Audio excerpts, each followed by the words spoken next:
Assalamualaikum warahmatullahi wabarakatuh. Izin memperkenalkan diri, nama saya Clarita Dewi Ataya dengan 3 NIM terakhir 088. Di sini saya akan menjelaskan laporan tugas kimia medisinal dengan judul kajian penemuan dan pengembangan antibiotik beta-laktam dengan target sintesis dinding sel sebagai antibakteri. Pertama, ada pendahuluan.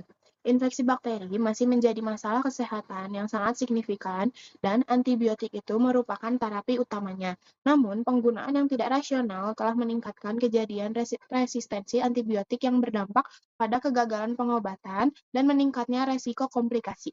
Antibiotik beta-laktam banyak digunakan karena efektivitas dan spektrum luasnya dengan mekanisme kerja yaitu menghambat sintesis dinding sel bakteri melalui pengikat pada penicillin binding proteins sehingga menyebabkan kematian bakteri. Namun, efektivitasnya semakin menurun akibat mekanisme resistensi, terutama produksi enzim beta-laktamase dan perubahan target kerja antibiotik. Oleh karena itu, pendekatan kimia medisinal diperlukan untuk mengembangkan antibiotik beta-laktam yang lebih stabil, lebih paten, serta mampu mengatasi resistensi sehingga tetap efektif sebagai terapi infeksi bakteri. Lalu ada tinjauan pustaka. Pertama, yaitu ada bakteri dan mekanisme biologisnya. Bakteri merupakan mikroorganisme uniseluler yang kelangsungan hidupnya sangat bergantung pada dinding sel yang berfungsi mempertahankan bentuk sel, melindungi dari tekanan osmotik, serta berperan dalam pertumbuhan dan pembelahan. Dinding sel bakteri tersusun atas peptidoglikan yang dibentuk melalui serangkaian proses enzimatik, dimulai dari pembentukan prekursor di sitoplasma, transportasi melintasi membran, hingga perakitan dan penguatan struktur di bagian luar sel. Tahap akhir sintesis dinding sel dikatalis oleh penicillin binding protein atau PBS, khususnya enzim transpeptidase yang berperan penting dalam pembentukan ikatan silang peptidoglikan sehingga menghasilkan dinding sel yang kuat dan stabil. Gangguan pada proses ini menyebabkan dinding sel tidak terbentuk sempurna dan dapat berujung pada kematian bakteri. Selain itu, bakteri juga memiliki kemampuan adaptasi melalui proses sporulasi, yaitu pembentukan endospora dengan dinding sel yang tebal dan kompleks sehingga lebih resisten terhadap kondisi lingkungan ekstrim dan dapat kembali menjadi sel vegetatif melalui proses geminasi saat kondisi kembali mendukung. Lalu ada reseptor dinding sel. Sintesis dinding sel bakteri melibatkan reseptor utama seperti PBPS yang mengkatalisis transglikosilasi dan transpeptidasi untuk membentuk peptidoglikan kuat dari prekursor lipid 2 yang ditransportasikan melintasi membran menurut Kumar et al. 2022. Lalu, hambatan PBPS menyebabkan dinding rapuh, lisisnya sel, sementara daur ulang fragmen peptidoglikan menjaga dinamika struktur. Menurut Min et al. 2025, yaitu menjadikan sistem ini target strategi untuk antibiotik beta-laktam. Lalu yang ketiga itu ada antibiotik beta-laktam sebagai antibakteri. Antibiotik beta-laktam bekerja sebagai antibakteri dengan menargetkan sintesis dinding sel bakteri khususnya menghambat aktivitas penicillin binding protein atau PBPS pada tahap transpeptidase setelah prekursor lipid 2 dipindahkan keluar membran dan rantai glikan memanjang. Hal ini mencegah pembentukan ikatan silang peptidoglikan, menyebabkan dinding sel tidak stabil, rapuh terhadap tekanan osmotik, dan akhirnya lisis sel secara bakterisidal. Sangat spesifik karena sel manusia tidak memiliki peptidoglikan. Efektivitasnya bergantung pada afinitas kuat terhadap PBPS serta variasi struktur kimia untuk spektrum luas dan stabilitas, maupun tantangan seperti mutasi PBPS dan degradasi enzimatis oleh bakteri mendorong pengembangan turunan baru yang lebih efektif. Lalu ada kajian golongan antibiotik beta-laktam. Pertama, ada sejarah penemuan antibiotik. Sejarah antibiotik dimulai dari era pra-antibiotik dengan kematian tinggi akibat infeksi diikuti salvarsan atau organoarsenik untuk sifilis sebagai kemoterapi awal. Lalu ada sulfonamida sintesis tahun 1930 yang luas digunakan sebelum beta-laktam menurut Christensen 2021. Lalu, di era modern ditandai penemuan penisilin oleh Alexander Fleming 1928 yang menghambat sintesis dinding sel bakteri. Diproduksi massalnya tahun 1940 dan berkembang menjadi turunan semi-sintetik seperti cefalosporin, carbapenem, serta monobactam untuk stabilitas lebih baik, spektrum luas, dan efektivitas selektif tinggi. Lalu yang kedua ada klasifikasi dan mekanisme antibiotik beta-laktam. antibiotik diklasifikasikan berdasarkan mekanismenya. Ada yang menghambat sintesis dinding sel seperti beta-laktam, yaitu ada penisilin, cefalosporin, carbapenem, monobaktam, dan glikopeptida. Lalu ada yang mensintesis protein, yaitu aminoglikosida, tetrasiklin, makrolida, dan chloramphenicol. Dan ada juga yang mensintesis asam nukleat, yaitu ada fluoroquinolon dan rifampicin. Dan ada yang metabolisme sel, yaitu sulfonamida dan trimetoprim, serta perusak membran, yaitu polimixin.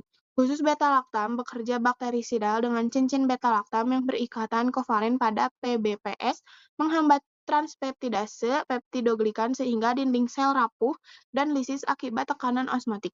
Meski tantangan resistensi seperti beta-laktamase mendorong inovasi.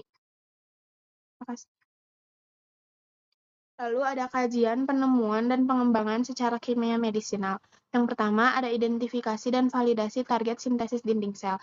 Sintesis dinding sel target utama antibiotik karena struktur peptidoglikan esensial untuk kelangsungan hidup bakteri, menjaga integritas sel, melindungi dari tekanan osmotik, serta mendukung pertumbuhan dan pembelahan. Namun, tidak dimiliki sel manusia sehingga menjamin selektivitas farmakologis tinggi. Penghambatan enzim kunci seperti penisilin binding protein mengakibatkan efek polimerisasi dan ikatan silang, menghasilkan dinding sel rapuh yang rentan lisolisis osmotik, dan karakter dinamis proses ini dengan remodeling kontinu, memperkuat validasi sebagai target strategis untuk agen beta-laktam meskipun adaptasi resistensi terus terjadi.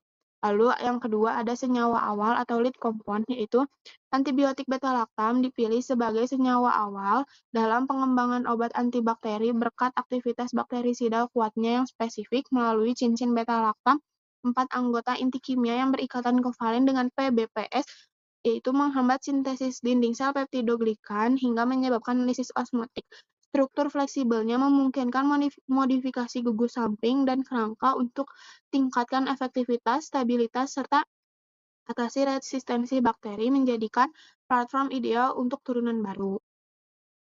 Lalu yang ketiga, optimasi struktur kimia antibiotik beta-laktam dengan target sintesis dinding sel.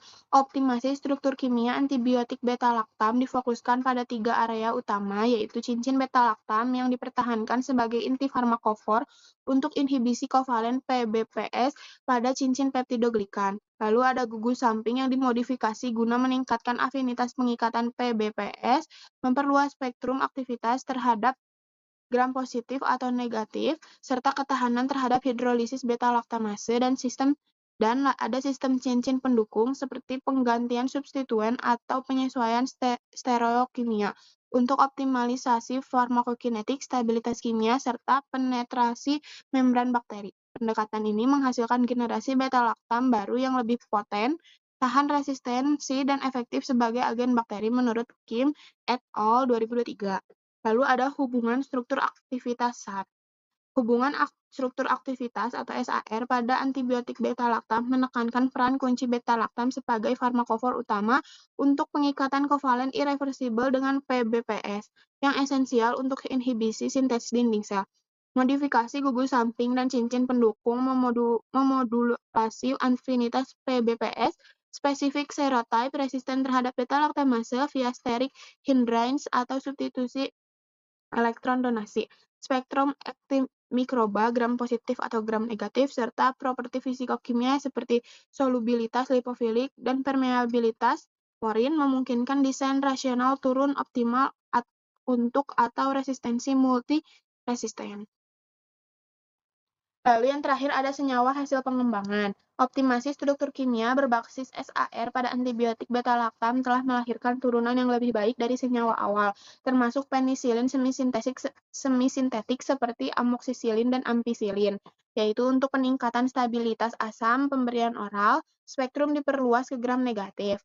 Lalu kalau untuk cefalosporin generasi 1-5, ada cefazolin gen 1 untuk gram positif, dan ceftazidin gen 3 untuk pseudomonas. Dan ada Vepim gen 4 tahan beta-laktamase luas.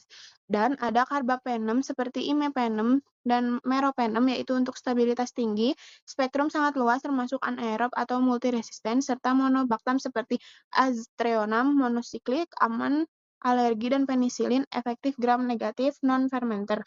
Lalu ada modifikasi gugus sampingnya yaitu karboksil atau amin, stereokimia dan cincin fuset meningkatkan afinitas PBPS, ketahanan enzim laktamase, permeabilitas membran, serta profil farmakokinetik memastikan peran utama beta-laktam dalam pengobatan infeksi nosokomial dan komunitas pada era resistensi antimikroba. Lalu yang terakhir, aktivitas farmakologi dan keamanannya. Yang pertama ada aktivitas farmakologi antibiotik beta-laktam. Aktivitas antibiotik beta-laktam berasal dari cincin beta-laktam yang mengikat kuat atau adanya reaksi kovalen pada PBPS, enzim seperti transpeptidase, karboksipeptidase, endopeptidase yang membentuk dinding sel bakteri. Pengikatan ini non-aktifkan enzim, hentikan penguatan peptidoglikan sehingga dinding lemah dan sel pecah. Perubahan gugus samping mempengaruhi kekuatan ikat ke PBPS dan ketahanan kimia maupun kemampuan lawan resisten di mana struktur molekul tentukan efektivitasnya. Lalu yang kedua ada efek samping dan resiko. Efek samping dan resiko penggunaan antibiotik beta-laktam berikatan dengan sifat reaktif cincin beta-laktam pada produk degradasinya. Ketika cincin beta-laktam terbuka, dapat terbentuk determinan antigenik yang berikatan dengan protein tubuh dan membentuk hapten sehingga memicu reaksi hipersensitivitas. Menurut Minaldi Phillips dan Norton 2021, reaksi ini dapat bersifat segera seperti urikaria, angiodema, sampai anafilaksis yang dimediasi IgE maupun tertunda yang melibatkan respon imun seluler dan tampak sebagai ruam makulopopular atau reaksi kulit berat. Perubahan struktur kimia untuk imun seluler Perubahan struktur kimia untuk meningkatkan aktivitas antibakteri atau stabilitas terhadap enzim juga bisa mempengaruhi selektivitas terhadap target bakteri dan berpotensi menambah efek yang tidak diinginkan. Karena itu, pengembangan antibiotik beta-laktam harus selalu mempertimbangkan keseimbangan antara potensi antibakteri, stabilitas kimia, serta profil keamanan dan kemungkinan memicunya reaksi imun. Terakhir, ada kesimpulan mengenai laporan kimia medisinal ini, yaitu antibiotik beta-laktam merupakan golongan antibakteri yang bekerja dengan menargetkan sintesis dinding sel bakteri melalui penghambatan aktivitas penicillin binding proteins, yaitu mekanisme kerja ini bersifat selektif dan efektif karena dinding sel bakteri memiliki struktur yang tidak dimiliki oleh sel manusia. Dari sudut pandang kimia medisinal, cincin beta-laktam berperan sebagai inti struktur yang menentukan aktivitas antibakteri, sementara variasi gugus samping dan modifikasi struktur molekul mempengaruhi afinitas terhadap target, stabilitas kimia, serta kemampuan mengatasi mekanisme resistensi bakteri. Meskipun memiliki efektivitas tinggi dan spektrum luas, penggunaan antibiotik beta-laktam menghadapi tantangan berupa meningkatnya resisten bakteri serta resiko efek samping, terutama reaksi hipersensitivitas. Reaktivitas cincin beta-laktam dan produk degradasinya dapat memicu respon imun, baik yang bersifat segera maupun tertunda. Oleh karena itu, pengembangan antibiotik beta-laktam tidak hanya berfokus pada peningkatan aktivitas antibakteri, tetapi juga harus mempertimbangkan stabilitas kimia dan profil keamanan senyawanya. Pendekatan kimia medisinal ini berperan penting dalam menghasilkan antibiotik beta-laktam yang tetap efektif, aman, dan relevan dalam terapi infeksi bakteri. Sekian presentasi laporan kimia medisinal dari saya. Mohon maaf bila ada kekurangan ataupun kesalahan maupun kelebihannya. Wabillahi taufiq wal hidayah. Wassalamualaikum warahmatullahi wabarakatuh.